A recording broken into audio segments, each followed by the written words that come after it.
A wife is left paralyzed after an accident, so her husband kicks her out and disappears. Dumped at a failing rehab center, she loses everything until she's thrown out again. On the sidewalk, with nowhere to go, a billionaire suddenly pulls up and offers help. But why her? And what secrets is hiding? When her past is exposed to the world, everything is at risk. This is the story of a woman the world gave up on, and the man who didn't. Before we get into the story, comment below where in the world you are watching from today. Emily drummed her fingers on the steering wheel, humming along to the soft Christmas music playing on the radio. Snowflakes danced in her headlights as she drove down the winding rural Ohio road, creating a magical winter scene. The grocery bags rustled in the passenger seat, filled with ingredients for Trevor's favorite pasta dish, the special porcini mushrooms, imported parmesan, and that small batch olive oil he insisted made all the difference. "Almost home," she murmured, glancing at her phone as it buzzed with another text from Trevor. She smiled, remembering how specific he'd been about wanting the artisanal pasta from that little Italian market on the edge of town. The extra 20-minute drive had been worth it. She loved doing special things for him, especially after his promotion at work had kept him so busy lately.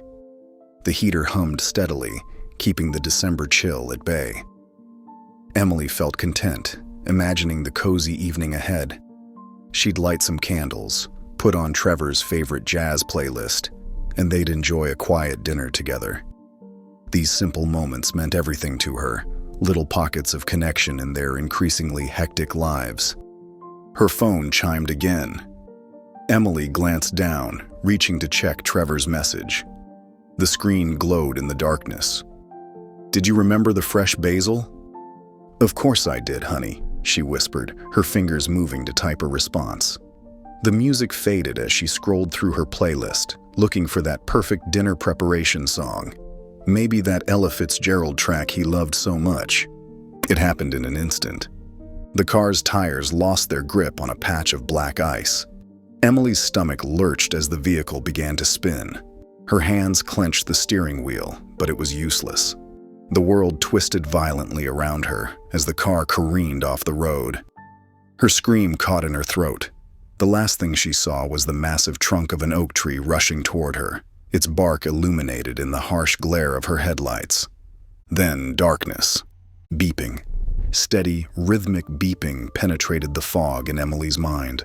Her eyelids felt heavy, refusing to open. Everything hurt, a deep, throbbing pain that seemed to radiate from everywhere at once. Voices floated around her, muffled and distant at first, then gradually becoming clearer. "Mrs. Lawson, can you hear me? Try to squeeze my hand if you can." Emily forced her eyes open, squinting against the harsh hospital lights. A nurse's concerned face came into focus, her blue scrubs blurring at the edges of Emily's vision. Emily tried to speak, but her throat felt like sandpaper, raw and burning. "Don't try to talk just yet," the nurse said softly, adjusting something on the IV stand. "You've been in an accident. You're at Mercy General. Dr. Patel will be in shortly to speak with you." The memories crashed back. The snow, the ice, the tree. Emily tried to sit up but couldn't seem to move properly. A strange disconnection existed between her mind's commands and her body's response. Panic bloomed in her chest as she realized she couldn't feel her legs. Not pain, not cold, not anything. Just nothing. The next few hours passed in a blur of doctors, tests, and gentle explanations that didn't quite sink in. Words like spinal trauma and compression floated around her, but Emily couldn't grasp their meaning. It wasn't until the following day, when the head neurologist stood at the foot of her bed with a serious expression, that reality began to take shape. "Mrs. Lawson, the impact caused significant trauma to your spinal cord," he explained, his voice careful and measured. "The injury has resulted in paralysis from the waist down. I'm so sorry, but this condition is permanent. With rehabilitation, you'll learn to adapt, but you need to understand the reality of your situation." Emily stared at him, the words echoing in her head but refusing to make sense. Permanent, paralyzed. The room seemed to tilt sideways, the ceiling lights blurring as tears filled her eyes. Trevor arrived later that afternoon, his footsteps hesitant as he entered the room. Emily's heart leaped at the sight of him, desperate for comfort, for connection, for someone to tell her this was all a terrible mistake. "Hey," he said, standing awkwardly by the door. His suit was perfectly pressed, his tie straight, always so put together. But something was off in his expression, a distance in his eyes that Emily had never seen before. He looked at her as if she were a stranger. "Trevor," she whispered, reaching out her hand. He moved closer but didn't take it, instead settling into the chair beside her bed with his hands folded in his lap. The scent of his expensive cologne filled the space between them. "The doctors told me about..." He gestured vaguely toward her legs, his gaze fixed on the wall behind her. "We'll figure it out, Em. Don't worry. I've already called a contractor about making some changes to the house." But as days turned into weeks, Trevor's promises rang increasingly hollow. His visits grew shorter and less frequent. He always had a reason: meetings running late, traffic, important calls. When he did come, he spoke about surface things: the weather, office gossip, anything but their future. The conversations felt rehearsed, as if he were performing the role of concerned husband. Emily noticed how he never touched her anymore, not even to hold her hand. How he wouldn't quite meet her eyes when she tried to talk about coming home. She pushed her fears down, made excuses for him. He just needed time to adjust, she told herself. They both did. This wasn't the life either of them had planned. The recovery center was better equipped for her needs than the hospital had been. The rooms were brighter, with large windows overlooking a small garden now dormant in winter. Physical therapy became the center of Emily's days, grueling sessions that left her exhausted but determined. She learned to navigate her new reality one small victory at a time, sitting up on her own, transferring to her wheelchair, strengthening her upper body until her arms trembled with effort.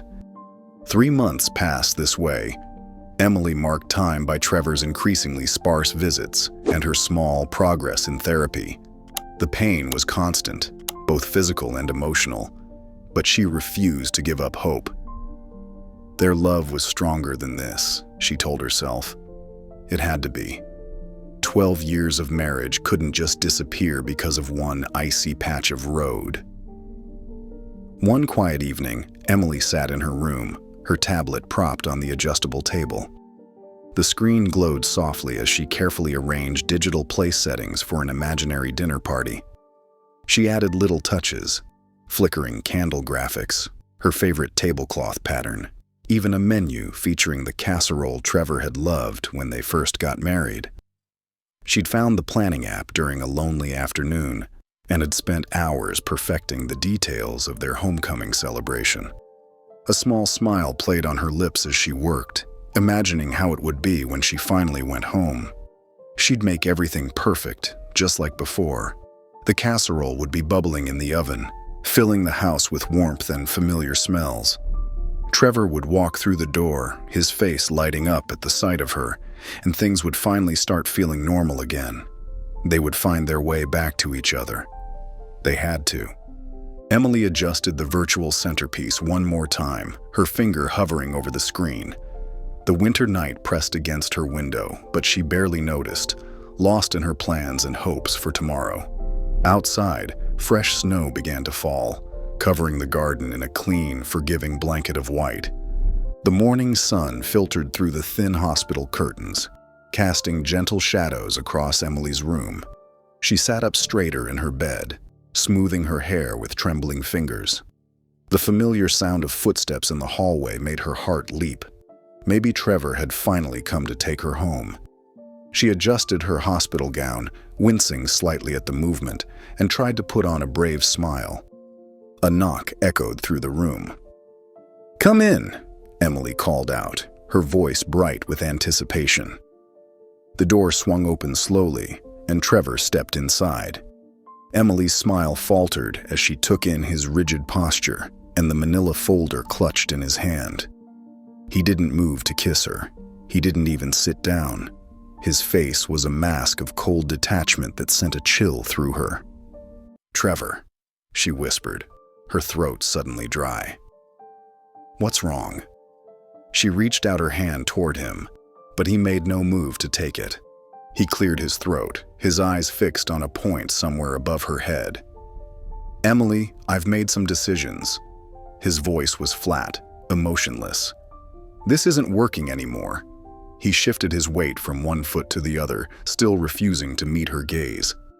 Emily's hands gripped the thin hospital blanket. "What do you mean?" Her heart pounded so hard she was sure he could hear it across the room. "I'm filing for divorce." The words fell like stones in the quiet room. "You're not the woman I married. I need a wife, not a patient." He finally looked at her then, his eyes devoid of the love she had once seen there. The air seemed to vanish from Emily's lungs. "No," she gasped. "No, Trevor, please. We can work this out. I'm getting stronger every day." She tried to sit up straighter, to show him she was improving, that she was still worthy of his love. "I've already emptied our accounts," he continued as if she hadn't spoken. "The house is sold. I've made arrangements for your transfer to a state-run facility. It's more suitable for your condition." He tapped the folder against his palm, impatient to be done with this conversation. Emily's world spun violently. "You sold our house? Without telling me?" Tears streamed down her face, hot and unstoppable. "Trevor, please look at me. Please." Her voice cracked with desperation as she reached for him again. He shifted uncomfortably, still avoiding her gaze. "The papers are here. You should read them over." He placed the folder on the foot of her bed, careful not to touch her. "No!" Emily screamed, her voice raw with desperation. "We promised each other forever, in sickness and in health. Those were our vows." She pounded her fist against the mattress, fury and heartbreak mingling in her chest. "Things change," Trevor said coldly. "People change." His jaw tightened, a muscle twitching in his cheek. "I didn't change," Emily sobbed. "I'm still me. Please don't do this." She clutched at her chest, feeling as though her heart might physically break. Trevor took a step backward, his hand already on the doorknob. Emily wasn't finished speaking, but he turned and walked out anyway, leaving her mid-sentence, her pleas echoing in the empty room. The door clicked shut with terrible finality. Nurses rushed in, drawn by her cries. They tried to comfort her, attempted to calm her down, but their words were meaningless sounds that couldn't penetrate the wall of pain surrounding her. One of them pressed a pill into her hand, something to help her sleep, but Emily knocked it away, sending it skittering across the linoleum floor. The night passed in a blur of tears and disbelief. When morning came, Emily sat numbly in her hospital bed, her eyes swollen and red. A transport company employee appeared at her door, clipboard in hand, his face professionally blank. "Mrs. Lawson, time to go." He checked his watch, clearly on a tight schedule. Emily looked around desperately, hoping against hope that Trevor would appear, tell her it was all a mistake. But the hallway remained empty. 2 plastic bags containing her belongings sat pathetically by the door, everything that remained of her life with Trevor. Her wedding ring felt heavy on her finger, a cruel reminder of promises broken. The drive to the new facility was silent. Emily stared out the window, watching the world pass by in a gray haze. The transport driver didn't attempt conversation, and she was grateful for that small mercy. She pressed her forehead against the cool glass, watching familiar neighborhoods fade into unknown territory. When they arrived, Emily's heart sank further. The building was old, its brick facade weathered and institutional. Inside, harsh fluorescent lights buzzed overhead, and the smell of bleach burned her nose. The receptionist barely looked up as they entered, her fingers clicking away at an ancient keyboard. "New intake?" she asked, her tone bored. "Room 4. She slid a clipboard across the counter without making eye contact. No welcome, no warmth, no humanity. Just another body to process through the system.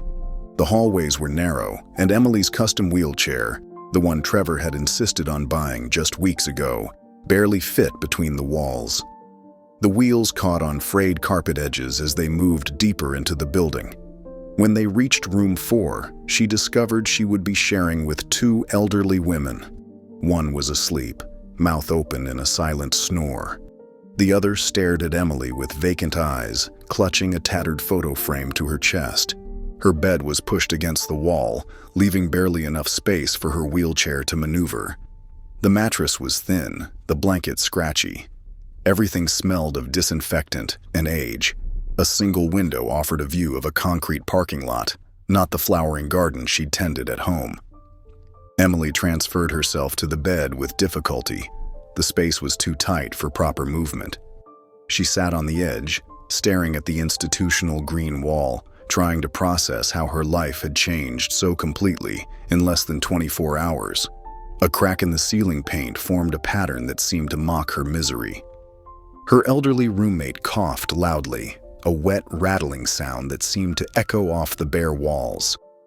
In the hallway, a nurse's voice called out mechanically, "Room 4, meds!" The clatter of a medication cart approached like an ominous warning.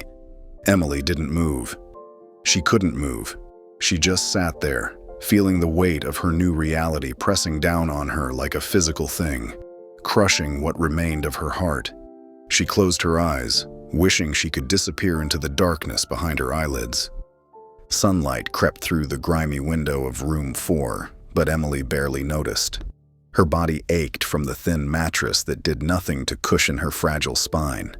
The sound of squeaking wheels and muffled conversations drifted through the closed door, a constant reminder of where she was. The institutional beige walls seemed to close in on her with each passing day, making her feel smaller and more insignificant. A nurse pushed the door open without knocking, clipboard in hand.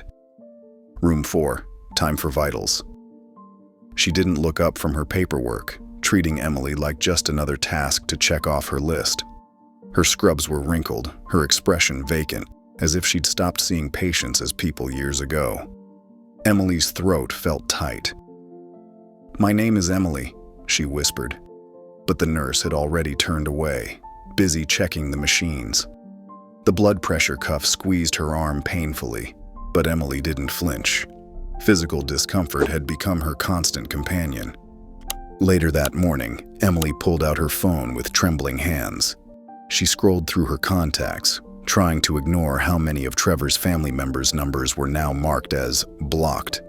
Her finger hovered over her best friend's number. They'd known each other since college, shared bridesmaids' dresses and late-night confidences. Surely Sarah would answer. The phone rang once, twice, 3 times. Voicemail. Emily's voice cracked as she left a message. "Sarah, it's Emily. I really need to talk. Please call me back." She paused, swallowing hard before adding, "I miss you." She tried Trevor's parents next, straight to voicemail. Her cousin Jenny, blocked. One by one, every connection to her old life slipped away like water through her fingers. Each rejection was another small death, another piece of her former identity chipped away. That afternoon, a nurse's aide helped Emily into the shower room. The facilities were basic, just a plastic chair under a shower head with a flimsy curtain for privacy. The floor was cold against her bare feet where she could still feel sensation. When she returned to her bed, her heart stopped. Her phone was gone. "My phone," Emily said, her voice rising with panic. "Someone took my phone." She wheeled herself to the nurse's station, where a bored-looking attendant barely glanced up from her magazine. The wheels of her chair squeaked against the linoleum, announcing her approach. "We're not responsible for personal items," the attendant said flatly. "You should have kept it with you." Her dismissive tone made it clear that Emily's distress wasn't even worth acknowledging. Emily's world shrunk even smaller. Days began to blur together. She stopped trying to make conversation with her roommate, who only responded with grunts anyway. The nurses continued to call her Room 4, and slowly, Emily stopped correcting them. Her name felt like it belonged to someone else now, someone who could walk, someone who hadn't been abandoned. One evening, after another tasteless dinner of mushy vegetables and dry chicken, Emily sat in her wheelchair by the window, an old paperback novel open in her lap. She wasn't really reading, just staring at the same page, letting the words swim before her eyes. Outside, life continued without her. People walking, laughing, hurrying home to loved ones. "That's one of my favorites," a warm voice said. Emily looked up to find a nurse she hadn't seen before standing in the doorway. Her name tag read Janine, and unlike the others, she was actually smiling. Crow's feet crinkled at the corners of her eyes, suggesting someone who smiled often. "I've read it 3 times, Janine continued, stepping into the room. "The ending always makes me cry. That scene with the lighthouse gets me every time." Emily's voice was rusty from disuse. I can't really focus on it." Her fingers traced the worn cover absently, remembering when reading had been an escape rather than a reminder of her inability to concentrate. Janine's eyes softened with understanding. "You know," she said, glancing around as if sharing a secret, "I work the evening shift in the office. If you'd like, you could use the computer for a few minutes each night. Just for the mind, you understand. Sometimes a change of scene helps." She adjusted Emily's blanket with gentle hands that seemed to recognize her humanity. Emily felt tears prick at the corners of her eyes, the first emotion she'd allowed herself to feel in days. "Really?" The simple kindness felt almost foreign after weeks of clinical indifference. That night, and the next, Janine wheeled Emily into the small office. The computer was old, but it worked.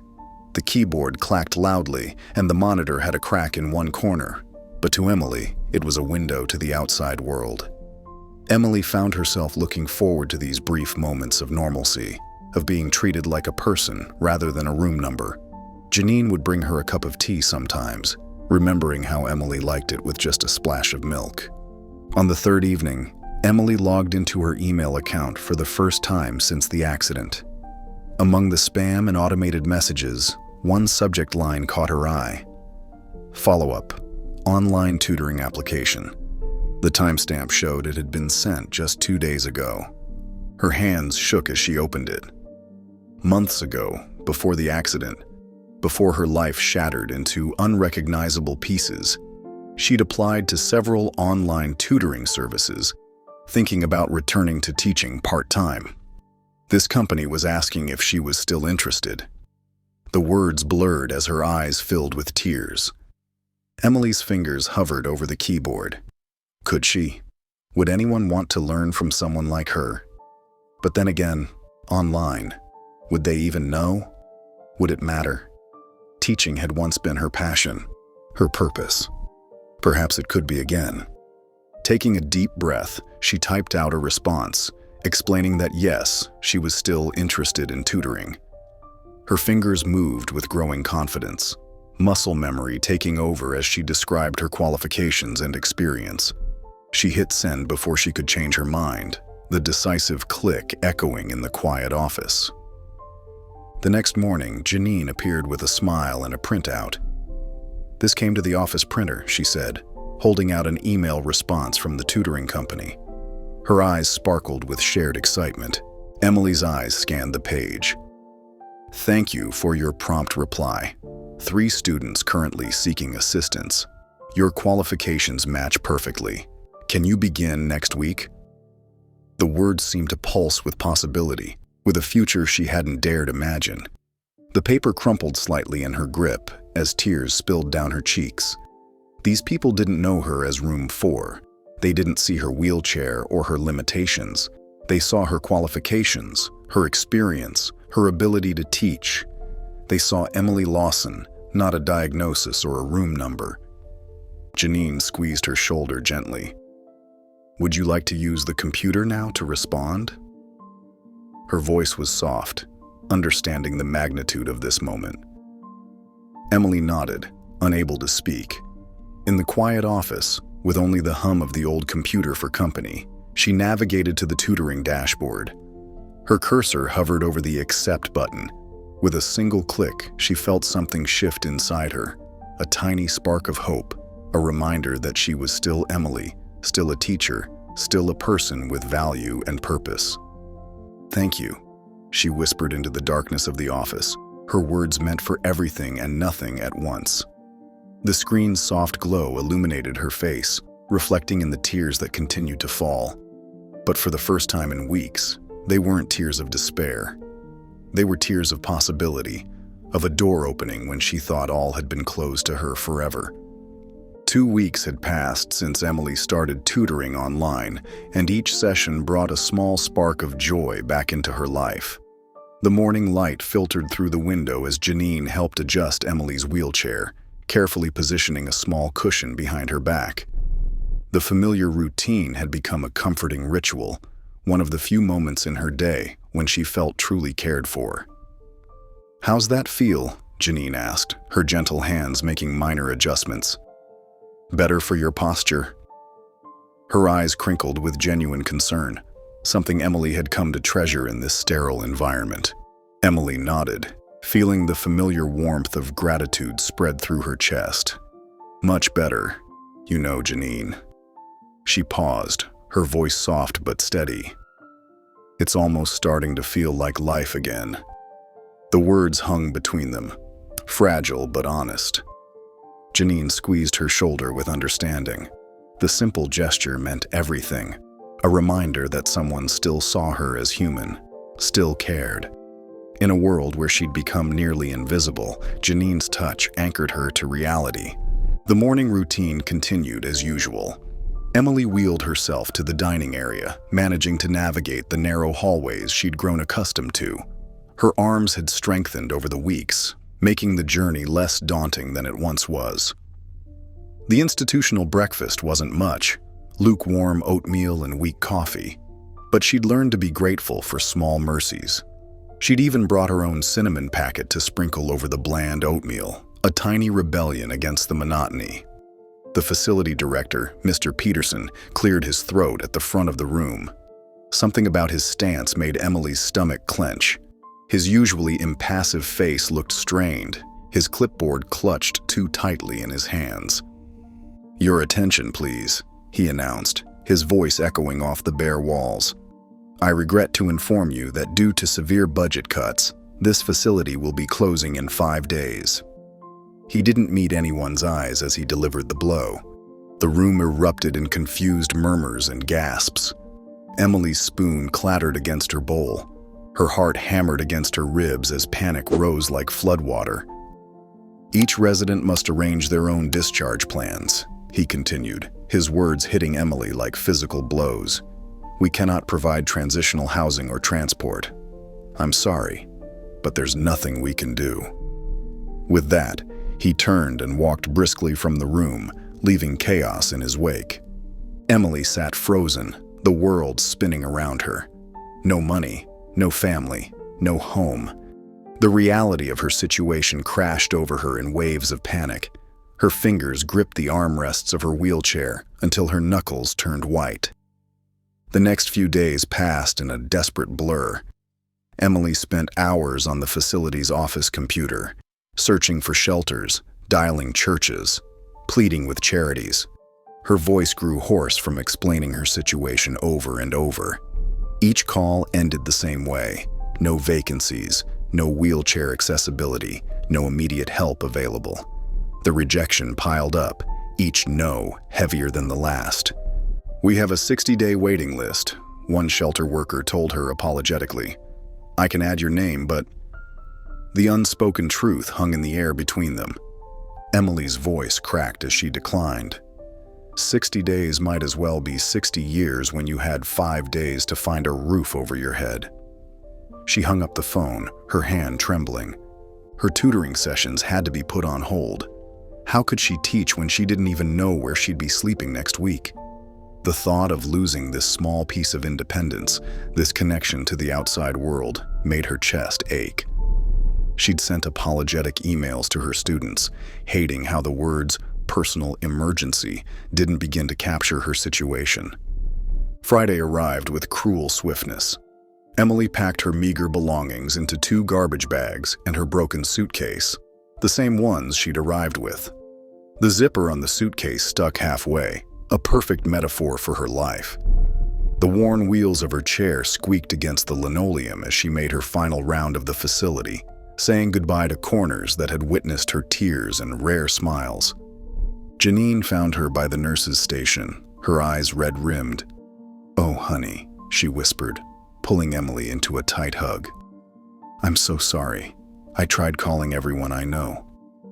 Her voice broke, and Emily felt the nurse's tears on her shoulder. Emily held on, memorizing the warmth of human contact. "You've done so much already, Janine. I'll never forget your kindness." She meant it with every fiber of her being. An orderly wheeled her to the facility entrance, where a small crowd had gathered. One by one, she watched as other patients were collected, some by family members, others by medical transport services. Each departure felt like another door closing. Emily smiled and waved at those who left, hiding her own terror behind wishes of good luck. The morning crowd thinned to afternoon emptiness. The wind picked up, cutting through Emily's thin jacket like knives.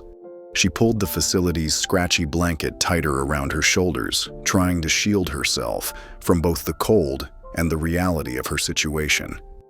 Hours passed as she sat alone, the sidewalk emptying as staff members left, some avoiding her gaze, others offering helpless glances of pity. "This can't be it," she whispered to herself, her words carried away by the bitter wind. After everything, the accident, Trevor's betrayal, the endless struggles, was this how it would end? Alone on a sidewalk? She blinked back tears, refusing to let them fall. She'd cried enough. The sun was setting when she heard it, the purr of an expensive engine. A sleek black car pulled up to the curb, its polished surface reflecting the golden hour light. Emily watched, barely breathing, as the driver's door opened. Her heart pounded with a mixture of fear and desperate hope. A tall man in a charcoal coat stepped out, his movements deliberate and graceful. He turned toward her, and even in her fear and confusion, Emily noticed his kind eyes. They seemed to see through her circumstances to the person underneath. He approached slowly, as if afraid of startling her, and crouched beside her wheelchair. His face was level with hers now, respectful rather than towering over her. His voice was soft, gentle, like someone talking to a frightened animal. "Miss Lawson," he said, "I have a place for you to stay, if you'll trust me." Emily looked up at him, feeling the frozen tears on her cheeks, unable to speak as hope and fear warred in her heart.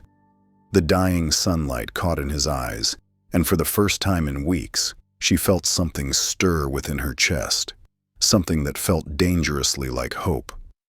The bitter wind whipped around Emily as she sat on the cold sidewalk outside the rehab facility, her meager possessions stuffed into 2 garbage bags beside her.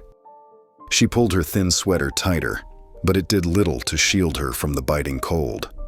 Her wheelchair felt like ice beneath her, and her fingers had long since gone numb from the frigid temperature. The metal footrests stung even through her socks, a constant reminder of her vulnerability to the elements. One by one, she watched as other patients were collected by their families. A daughter helped her elderly father into a warm SUV, wrapping a thick scarf around his neck before closing his door. A middle-aged man supported his wife as she carefully transferred into their sedan, their heads bent close together in quiet conversation. Each departure felt like another twist of the knife in Emily's heart. The sound of car engines starting, of happy reunions and gentle reassurances, only emphasized her complete isolation. She fought back tears that threatened to freeze on her cheeks.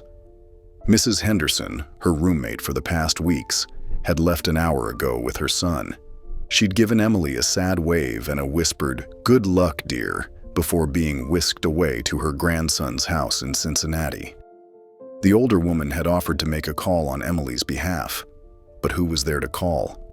Now Emily was truly alone, the last patient remaining on the sidewalk, feeling smaller with each passing minute. She adjusted the thin blanket around her shoulders, trying to trap what little warmth remained. The facility's doors had been locked behind her. There was no going back inside. Her tutoring laptop was carefully wrapped in one of her sweaters inside the garbage bag, along with the few photographs she'd managed to save. Everything else, her whole life before the accident, was gone. The house, the furniture, even most of her clothes had disappeared along with Trevor. The sun was starting to set, casting long shadows across the empty parking lot. Emily's mind raced with possibilities, each more desperate than the last. Maybe she could wheel herself to the nearest shelter, though she had no idea where that might be.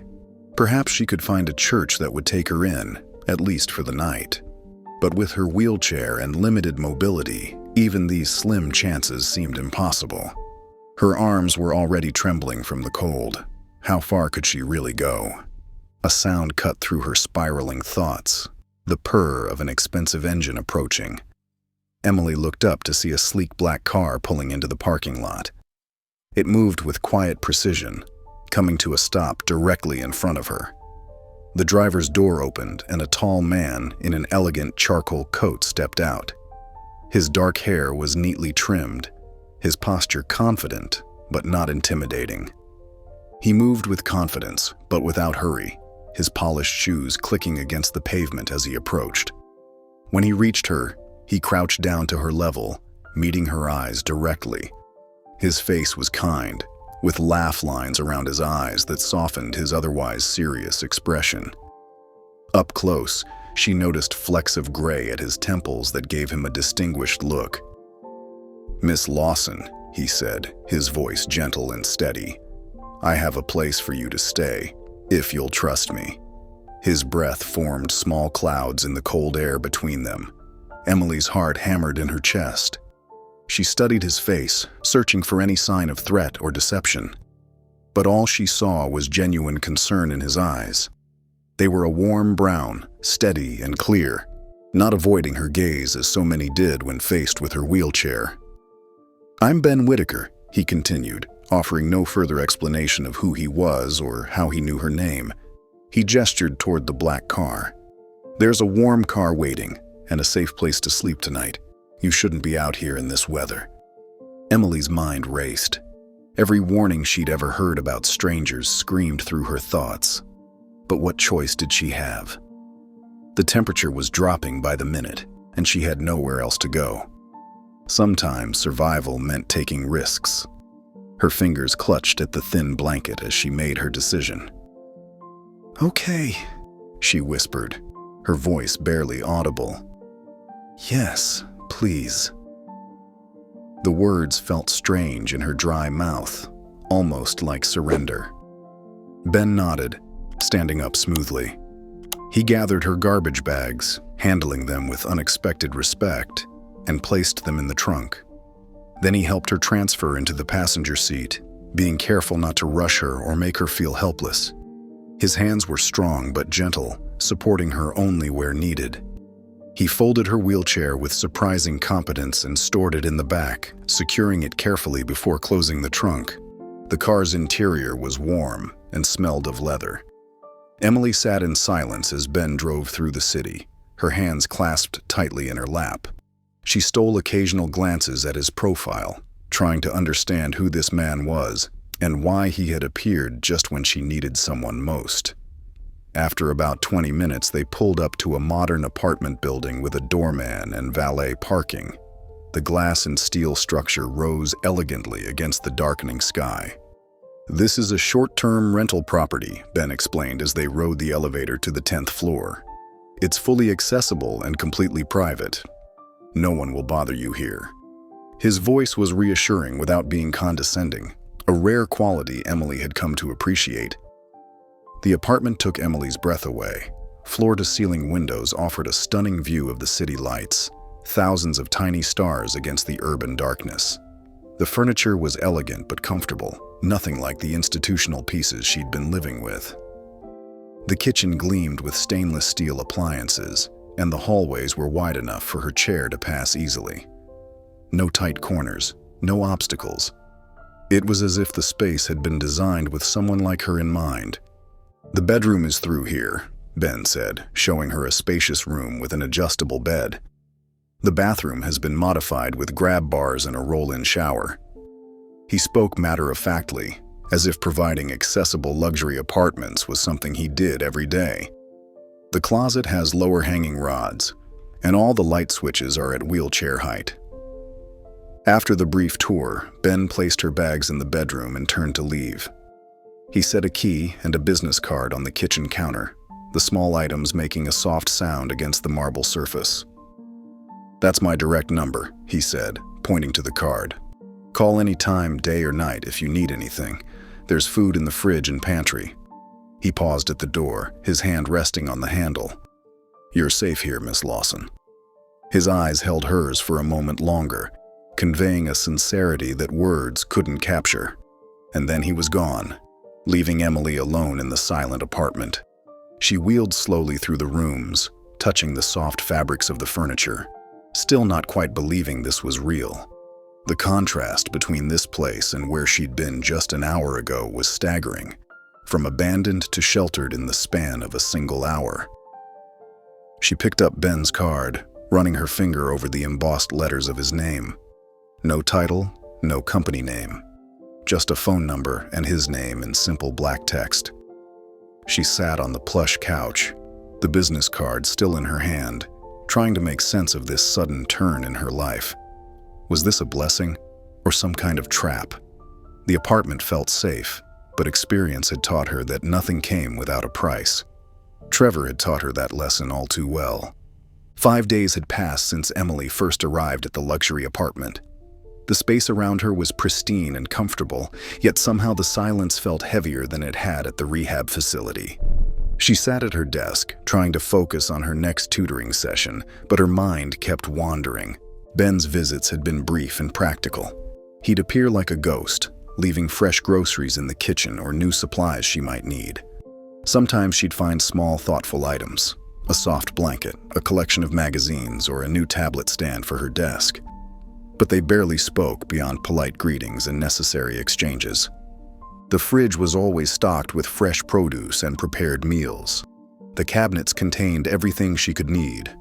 Yet Emily felt like she was living in a beautiful cage, surrounded by comfort, but drowning in questions. She wheeled herself to the large window, watching the city lights flicker in the early evening darkness. The view was spectacular, but it only emphasized how removed she felt from the world below. Her laptop chimed with another tutoring request, but she couldn't bring herself to respond just yet. The sound of a key in the lock made her turn. Ben entered, his tall frame filling the doorway. In his arms, he carried a stack of books. His expression was gentle but guarded, as always. "I thought you might like some reading material," he said, placing the books on the coffee table. "The bookstore recommended these. What do you want from me?" Emily's voice cut through the air, sharp and sudden. Her hands gripped her wheelchair's armrests until her knuckles turned white. Her eyes were wide, filled with frustration and confusion that had been building for days. Ben stopped mid-motion, the last book still in his hand. For the first time since she'd met him, his carefully maintained composure cracked. His shoulders dropped slightly, and something shifted in his expression. "I don't want anything," he admitted quietly. His voice carried a weight she hadn't heard before. "I saw you laughing once in that rehab facility, and you looked more alive than anyone else there, and I couldn't forget it." The words hit Emily like a physical force. Her anger deflated, replaced by a strange ache in her chest. She opened her mouth to respond, but no words came out. Ben placed the last book down carefully. Without another word, he turned and left, closing the door softly behind him. The silence that followed felt different than before, heavier, more meaningful. 2 days passed without any contact. Emily found herself staring at the stack of books, unable to bring herself to touch them. She continued her tutoring sessions, but her mind kept returning to Ben's words, to the way his careful facade had crumbled for just a moment. On the 3rd day, Ben returned. He stood in the doorway, his usual confidence replaced by something more hesitant. "I'm sorry," he said simply. "I should have explained myself better from the beginning." Emily wheeled herself closer to him. "No one has really seen me in months," she confessed, her voice barely above a whisper. "Not even my husband. He looked right through me, like I'd become invisible the moment I couldn't walk." Ben moved to sit in the armchair across from her. For the first time, there was no pretense between them, no careful distance maintained. "My father died in that rehab facility," Ben said quietly. "The same one you were in. He was alone. I was too busy with meetings with the family business. I told myself he understood, that he knew how important my work was." He paused, running a hand through his hair. "By the time I realized what mattered, it was too late." Emily felt tears prick at her eyes. "I'm sorry," she said softly. "When I saw you there, teaching those online classes, laughing with your students despite everything, it reminded me of him. He used to say that life wasn't about walking or running. It was about touching other people's hearts." They talked for hours, sharing stories of loss and loneliness. Ben spoke about growing up in a wealthy family, where appearances mattered more than feelings. Emily described her marriage to Trevor, how she'd slowly lost herself trying to be perfect for him. Their conversation remained cautious and respectful, but something fundamental had changed between them. There was an understanding, a recognition of shared pain and hope. Emily sat in the living room long after Ben had left, staring at the spot where he had been. She realized this was the first real conversation she'd had with anyone since the accident.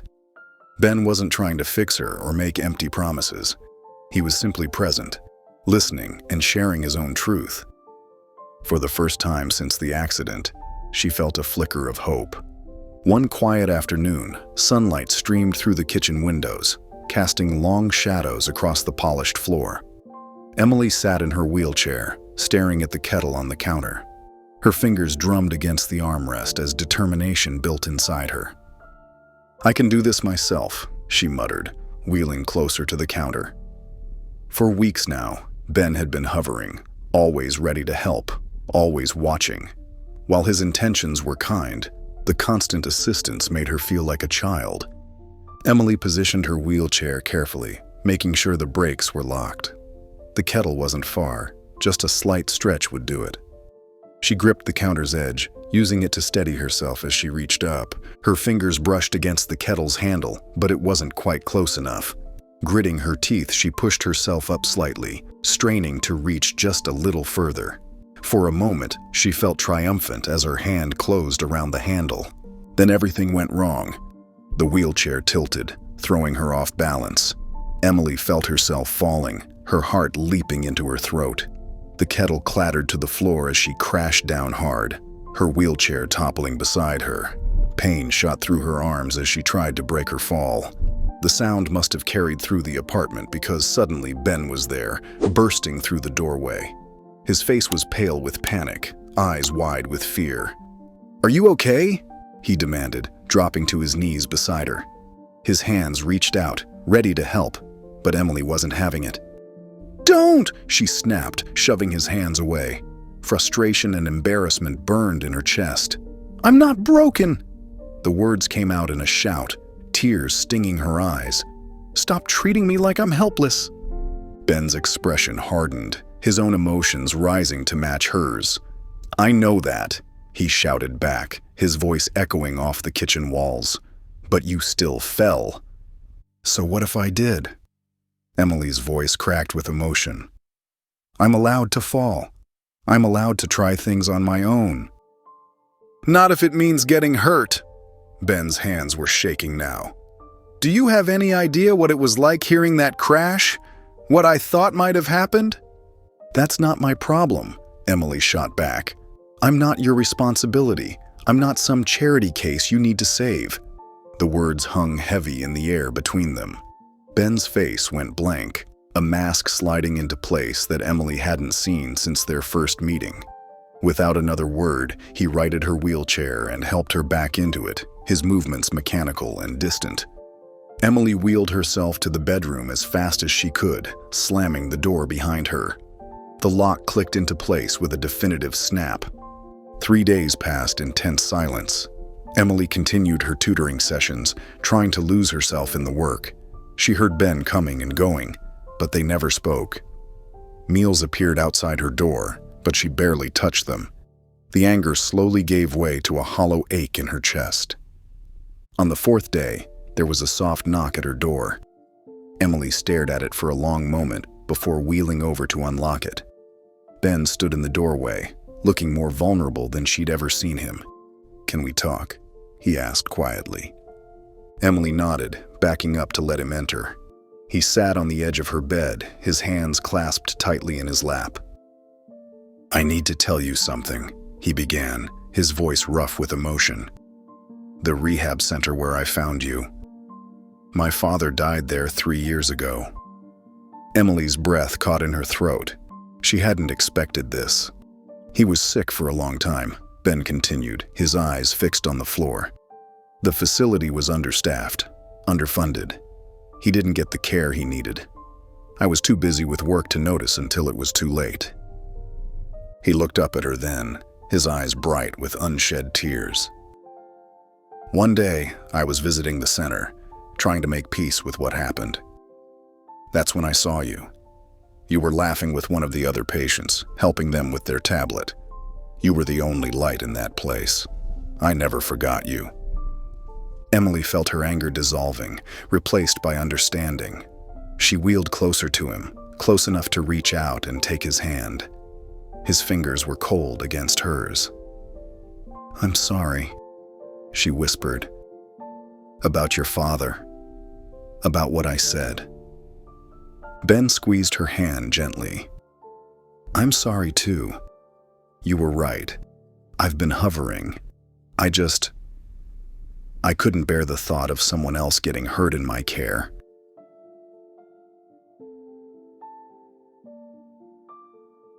They sat in silence for a long time, their joined hands a bridge between them.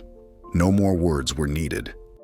In that quiet moment, something shifted between them, a deeper understanding, a recognition of each other's pain and strength. Ben reached out his other hand, and Emily slowly accepted it, their fingers intertwining in a gesture that spoke of trust rebuilt and boundaries understood. A week had passed since their quiet moment of understanding. Emily sat in her wheelchair, her heart racing, as Ben's gentle hands secured a silk blindfold over her eyes. The soft fabric brushed against her skin, and she could feel the warmth of his presence behind her. "Just trust me," Ben whispered, his voice carrying a hint of excitement she'd never heard before. He carefully guided her wheelchair forward, and Emily noticed the air changing, becoming fresher, carrying subtle hints of something floral and earthy. The wheelchair came to a stop. "Ready?" Ben asked, his fingers brushing against the blindfold. Emily nodded, her breath catching in anticipation. As the silk fell away from her eyes, she gasped. The room before her had been transformed into an enchanted winter garden. Delicate white roses climbed elegant trellises, their blooms perfectly preserved despite the season.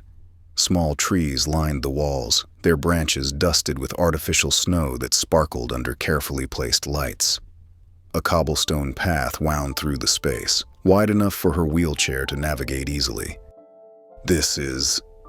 Emily's voice trembled as she recognized the layout. "This is exactly like the garden I told you about, the one in Paris I always dreamed of visiting." Ben knelt beside her wheelchair, his eyes searching her face. "You mentioned it once, how you'd seen it in a magazine when you were younger, how you'd always imagined yourself there, especially in winter." Tears welled in Emily's eyes as she took in every detail. Crystal lanterns hung from above, casting a warm, ethereal glow across the scene. The air was perfectly temperature-controlled, creating the illusion of a crisp winter evening without the bite of cold. Small benches were placed strategically along the path, each one positioned to offer a different view of the garden. "Would you like to explore?" Ben asked softly. Emily nodded, unable to form words. As she wheeled herself along the cobblestone path, Ben walked beside her, occasionally pointing out specific details he'd included. They stopped at a small fountain, its water creating a gentle melody that filled the space. "The sound," Emily whispered. "It's exactly how I imagined it." They spent hours in the garden, talking about everything and nothing. Ben shared stories about his childhood, about growing up with the weight of expectations. Emily opened up about her life before the accident, her dreams of teaching, her love of gardens. Their hands would brush occasionally as they moved through the space, each touch sending small sparks through Emily's body. There was no rush, no pressure. They simply existed together in this magical space Ben had created. When Emily laughed at one of his jokes, the sound echoed off the walls, pure and genuine. Ben's eyes lit up at the sound, and for a moment, they just looked at each other, understanding flowing between them. As the evening drew to a close, Emily felt more alive than she had in months. This wasn't just kindness. This was someone who had listened, truly listened, and turned her dreams into reality. But the next morning changed everything. Emily woke to the insistent buzzing of her phone. Notifications flooded her screen, each one making her heart sink further. Headlines screamed across news websites and social media. Billionaire plays nurse to disabled woman. Real estate heir Ben Whitaker's new project. Exclusive. The tragic story of Ben Whitaker's latest charity case. Her hands shaking, Emily scrolled through the articles. There were photos, so many photos. Her wheelchair outside the rehab facility, her divorce papers, complete with Trevor's signature, even her accident report, with every painful detail exposed for the world to see. The source was clear. Trevor had sold her story to the highest bidder, painting himself as the devoted husband who'd been forced to make an impossible choice. The articles were filled with quotes from him, each one twisting their history into something unrecognizable. Emily's stomach churned as she read comment after comment, each one speculating about her relationship with Ben. Some called her a gold digger. Others praised Ben for his charitable work. None of them saw her as a person, just a headline, a scandal, a stain on Ben Whitaker's prestigious name. "I'm a stain on your name," she whispered, horror and shame washing over her. She looked at her phone again, seeing Ben's family company's stock prices already beginning to fluctuate in response to the news. With trembling hands, Emily began gathering her things, stuffing them into the same garbage bags she'd arrived with. She couldn't stay, couldn't let Ben's reputation be ruined because of her. The magical evening in the garden now felt like a distant dream, shattered by the harsh reality of morning headlines. Ben stood in the doorway, watching her pack with an unreadable expression on his face. Emily couldn't bear to meet his eyes, couldn't stand to see pity or regret there. "I'm sorry," she said, her voice breaking as she moved toward the door. Ben remained motionless, making no move to stop her. This was bigger than both of them now, bigger than the quiet moments they'd shared, bigger than the garden of dreams he'd created for her. The snow fell silently outside the Cleveland bus terminal, each flake catching the dim glow of the streetlights. Emily sat alone in her wheelchair, her shoulders hunched against the cold that seemed to seep through the terminal's glass walls. The ticket to Maine felt heavy in her pocket, a one-way passage to somewhere far from the headlines, far from the shame, and most importantly, far from Ben. The terminal was nearly empty at this late hour. An old man dozed on a bench nearby, and a young mother cradled her sleeping baby several seats away. The occasional announcement echoed through the cavernous space, the words bouncing off the worn tile floors and faded walls. Emily pulled her blanket tighter around her shoulders, the same one she'd had since the rehab facility, Its familiar warmth did little to comfort her now. Her thoughts kept drifting back to the morning's headlines, to Trevor's vindictive leak to the press, to the photos splashed across social media. Each memory felt like a fresh wound. The 10:45 p.m. bus to Portland, Maine, will begin boarding in 30 minutes. A tired voice crackled over the intercom. Emily's hands trembled as she checked her phone one last time before turning it off. Dozens of missed calls from Ben lit up the screen. Each one made her heart ache, but she forced herself to press the power button. The screen went dark, and with it, her last connection to him. She hadn't left a note. What could she possibly say? That she was sorry for bringing scandal to his doorstep? That she couldn't bear to be another charity case in his life? That the thought of him pitying her was worse than being alone? The words stuck in her throat even when she only thought them. The terminal's fluorescent lights buzzed overhead, casting harsh shadows across the floor. Emily watched as they flickered, creating dancing patterns that matched her turbulent thoughts. She'd convinced herself this was the only way. To disappear before she could damage Ben's reputation any further. Before the media could twist their story into something ugly and sensational. A gust of cold air swept through the terminal as the main doors opened. Emily pulled her blanket closer, not bothering to look up. The sound of hurried footsteps echoed through the space, growing louder and more urgent. "Emily." Her heart stopped at the sound of his voice. She knew it was Ben before she even lifted her head, would know that voice anywhere. When she finally looked up, he was sliding into the booth across from her, his usually immaculate appearance disheveled, his eyes wild with worry. "How did you?" she started to ask, but her voice cracked. "I've been searching everywhere," Ben said, his words coming out in a rush. His hands were gripping the edge of the table, knuckles white. "Every hospital, every hotel, every station. I called in every favor I had until someone recognized your name on the passenger list." Emily shook her head, tears threatening to spill. "You shouldn't have come. The press." "I don't care about the press," Ben interrupted, his voice raw with emotion.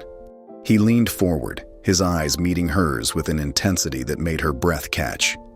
"I don't want a perfect woman. I want you." "Ben, please," Emily whispered, but he wasn't finished.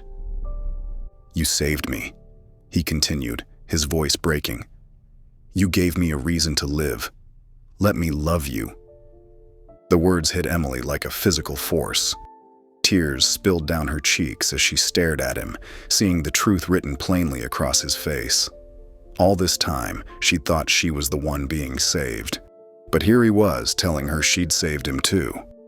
The wall she'd built around her heart since Trevor's betrayal began to crumble. For months, she'd seen herself through others' eyes, as broken, as a burden, as someone to be pitied. But Ben was looking at her now the way he always had, like she was whole, like she was worthy, like she was enough. Her hands shook as she wiped at her tears. Ben reached across the table, offering his hand palm up, an invitation, a choice, a promise.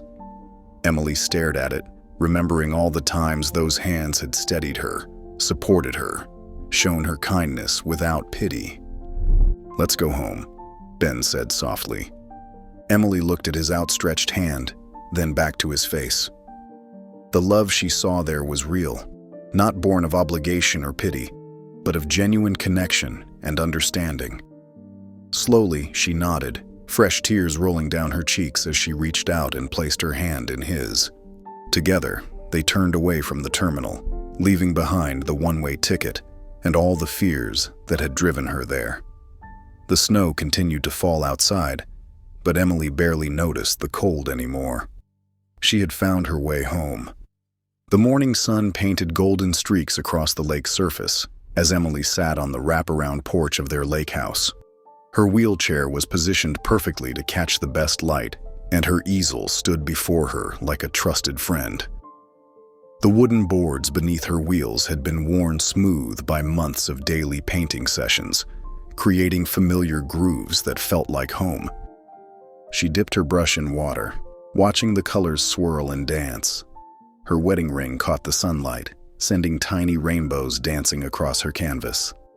The simple gold band meant more to her than any diamond ever could. It was a symbol of their quiet love, their shared understanding.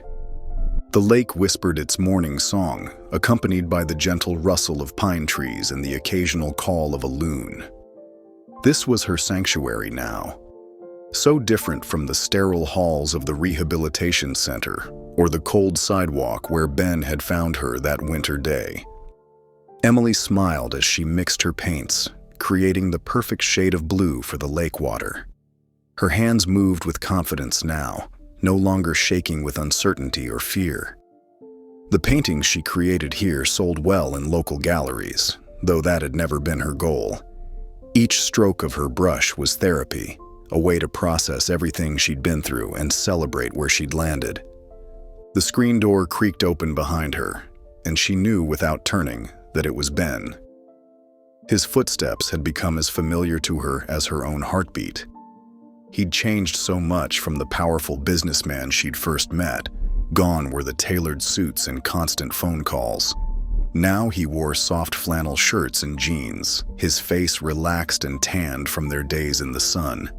"Morning, love," he murmured, setting a steaming mug of coffee beside her easel. The rich aroma mingled with the scent of pine needles and fresh paint. Emily reached for his hand, squeezing it gently. "I still can't believe this is our life now," she said softly. Ben pulled up a chair beside her, his eyes crinkling at the corners as he smiled. He'd walked away from his empire without a second thought, surprising everyone except Emily. She alone had seen past his wealthy exterior to the man who craved peace and authenticity. Their days had fallen into a gentle rhythm. Mornings were for coffee and conversation on the porch, sharing dreams and plans while the mist rose off the lake. Ben spent his hours writing, sometimes poetry, sometimes stories about their life together. Emily painted, each canvas capturing another moment of their shared happiness. They'd found freedom in simplicity. Their lake house wasn't grand by Ben's former standards, but it was perfect for them.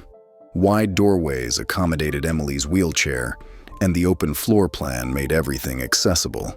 But more importantly, every room held memories of laughter, of quiet conversations, of healing. "What are you thinking?" Ben asked, watching as she added another stroke to her canvas. Emily paused, studying the painting before her. It showed their lake at sunrise, the colors soft and dreamy.